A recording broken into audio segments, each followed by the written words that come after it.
चीन को कोई देश धो सकता है तो वो है भारत। नहीं यकीन तो पूरा वीडियो देखिए। चीन दुनिया में किसी देश से डरता है तो वो है भारत। नहीं यकीन तो ये पूरा वीडियो देखिए। अमेरिका जापान के सामने अकड़ दिखाने वाला चीन भारत के सामने बन जाता है भीगी बिल्ली। नहीं यकीन तो पूरा वीडियो देखिए। यूएन में पाकिस्तान के बाद भारत ने चीन की कर दी धुलाई। नहीं यकीन तो पूरा वीडियो देखिए। चीन ने ताइवान से लेकर अमेरिका से लेकर जापान तक को परेशान कर डाला है। 17 देशों ने चीन की अकड़ तोड़ने के लिए युद्धाभ्यास भी शुरू किया, लेकिन चीन रुकने का नाम नहीं ले रहा। लेकिन चीन को भारत ने गजब का धोया और चीन सिर्फ सुनता रहा, एक आवाज भी न निकाल पाया।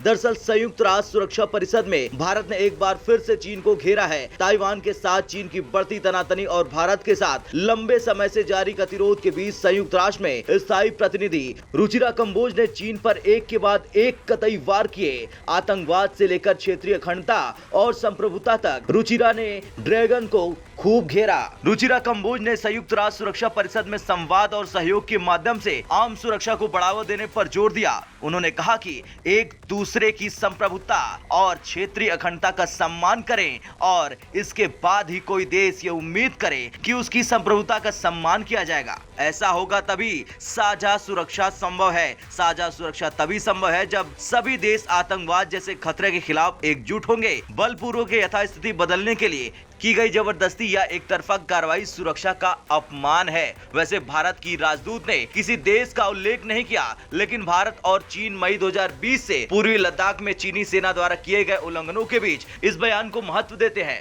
15 जून 2020 को गलवान घाटी में चीनी सैनिकों के साथ हिंसक झड़प के बाद दोनों देशों में स्थिति और खराब हो गई। भारत की राजदूत ने कहा, हमारे प्रधानमंत्री ने 2020 में यूएनजीए में कहा था कि प्रतिक्रियाओं और प्रक्रियाओं में संयुक्त राष्ट्र के चरित्र में सुधार समय की आवश्यकता है। हम सामान्य सुरक्षा की आकांक्षा कैसे कर सकते हैं जब वैश्विक दक्षिण की सामान्य भलाई को इसके निर्णय लेने में प्रतिनिधित्व से वंचित रखा जाता है। इससे पहले चीन जिस तरह से लगातार हरकतें कर रहा है, उसे लेकर भारत के विदेश मंत्री डॉक्टर एस जयशंकर ने भी चीन को खुलेआम नसीहत दी थी। डॉक्टर जयशंकर ने कहा था, भारत और चीन साथ नहीं आए तो एशिया की सदी होना बहुत मुश्किल है। भारत और चीन के साथ आने के कई तरीके हैं, सिर्फ श्रीलंका का मुद्दा काफी नहीं है। भारत और चीन के परस्पर हित ही साथ आने के लिए काफी है। जयशंकर ने कहा, हम उम्मीद करते हैं कि चीन को ये बात समझ में आएगी और उसकी ओर बुद्धि का उदय होगा।